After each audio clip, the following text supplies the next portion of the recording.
বলা যাবে? কখনোই পারবে না। সেটা তো নির্বাচনে কেউ বলবে না, কারণ আপনারা তো এখনো ওনার যে পদত্যাগ নামা সেটাই তো দেখাতে পারেন নাই। বিভিন্নভাবে বিভিন্ন জনে করেছেন, এবং এটাও তো মিডিয়ার সামনে এসেছে যে ওই দিন উনি ছেড়ে যেতে চাননি দেশ, অথচ এখানে অনেকে ক্লেম করছে যে উনি ছেড়ে যেতে চেয়েছে, এই করতে চেয়েছে, ওই করতে চেয়েছে। উনি তো ওদিন ছেড়ে যেতে চাননি, ওনাকে বিভিন্নভাবে বলা হয়েছে। এরপরে শেষে ওনার ছেলে যিনি আছেন জয়, ওনাকে দিয়ে ফোন করানো হয়েছে, এরপরে উনি হচ্ছে দেশ ত্যাগ করেছে। তা না হলে ওনাকে কতবার মারার চেষ্টা করা হয়েছে, উনি কিন্তু একবার ওই দেশ ছেড়ে যাননি, এই দেশেই কিন্তু রয়েছেন। এই যে কয়েকদিন ধরে আপা আসছে এরকম একটা গুজব, আপা আসছে, আসলে এটা গুজব নাকি এটা আসলে আমিও বলতে পারবো না, আপনিও জানেন না, আমরা কেউই জানি না, কেউই জানি না। কিন্তু এটা সত্য, টুডে অ্যান্ড টুমোরো এরা আসবে, কারণ সবচাইতে প্রাইম, সবচাইতে পুরাতন গ্রুপ দলই হচ্ছে গিয়ে আওয়ামী লীগ। এই দলকে ছেড়ে আপনারা কিছুই করতে, এবং 16টা বছর এরা এখানে ছিল। একটা কথা ভুলে যাবেন না, এই দেশের কোথায় কি নারী নক্ষত্র সেটা কিন্তু সবই তাদের জানা। আপনারা কিন্তু এখনো জানতে পারেননি। আপনারা মনে করেন না যে স্টুডেন্ট লাইফ আপনাদের এই ছেড়ে যেতে পারলেন না, এই শরীরে রক্ত গরম করে আপনারা দেশ শাসন করবেন। That's not the Democratic politics. Democratic গণতন্ত্রের পলিটিক্স কোনটা?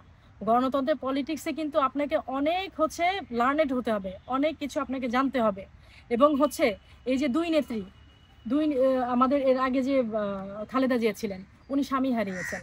ওনার সাথে কি আওয়ামী লীগ অন্যায় করেছিল? হুম, খালেদা জিয়ার সাথে কি আওয়ামী লীগ অন্যায় করেছিল?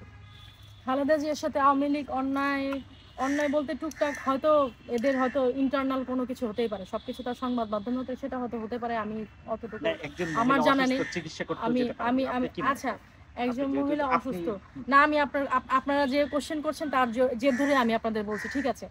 একজন মহিলা, তিনি অনেক অসুস্থ।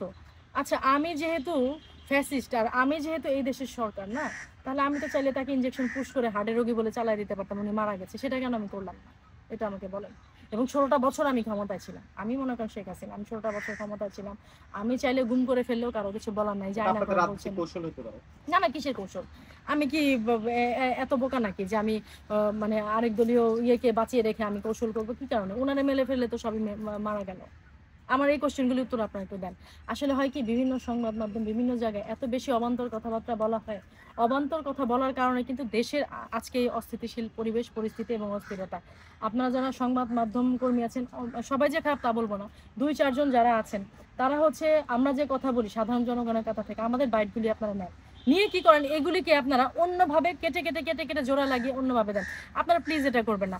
দেখেন এই দেশ আমি আমার প্রশ্ন সহকারে আপনি দিতে চাই। হুম, আমি যে প্রশ্ন করছি প্রশ্ন হ্যাঁ, না না না, সেটাই করেন। দেখেন, দিন শেষে কিন্তু ভাই, আপনি এই দেশে, আমি এই দেশে। আমি চাইলেও বিদেশে কিন্তু সিটিজেনশিপ পেলেও যাব না, কারণ এই দেশটাকে আমি প্রচন্ড ভালোবাসি।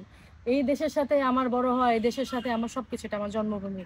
এবং আমার ইচ্ছাও নেই এই দেশ ছেড়ে আমি চলে যাবো। আমার কিন্তু আত্মীয় স্বজন অনেকে বাইরে থাকে, কানাডায় আছে, লন্ডনে আছে, মালয়েশিয়াতে আছে, অনেক দেশে আছে। কিন্তু আমি কিন্তু আজ পর্যন্ত এখনো, যদি কেউ যেতেও চায় তাকে কিন্তু আসলে আমি বাধা দিই। এবং ইভেন আমি দেশের বাইরে যদি কেউ বাংলাদেশকে নিয়ে ছোট কথা বলে, আপনি বিশ্বাস করবেন না, ওখানে গিয়ে রীতিমতো আমার সাথে ঝগড়া আরম্ভ হয়ে যায়।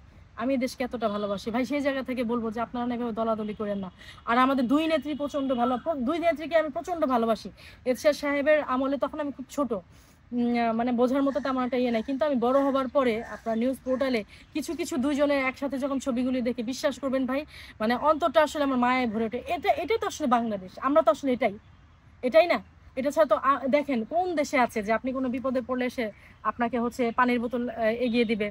আপনি এখন ইফতার করতে যান, সেদিনও রাস্তায় আমার ইফতারের টাইম হয়ে গেছে বাজার করতে করতে যেতে, তো একটা দোকান থেকে আমার যে ইয়ে ছিলেন, যে রিক্সাওয়ালা আঙ্কেলটা ছিলেন, উনি হচ্ছে গিয়ে বললো যে মা আপনি তো রোজা, তাহলে একটা দোকান থেকে পানি নিয়ে দেই। আপনি বিশ্বাস করবেন আমার এতটা ভালো লেগেছে, আমি একটু ইমোশনাল সব ব্যাপারে। উনি পানির হচ্ছে যে দোকান থেকে হচ্ছে পানির বোতলটা নিলেন, সে দোকান থেকে হচ্ছে পানির টাকাটা দিলাম, সে পানির টাকা তো নিবে না, রিক্সাওয়ালা আঙ্কেল উনি বলছে মা আমি আমার থেকে টাকা দিই, আপনি রোজাদার। এবং যে দোকানদার সে বলছে যে না না, আপনারা দুজন সহকারে আমার এখানে ইফতার করেন।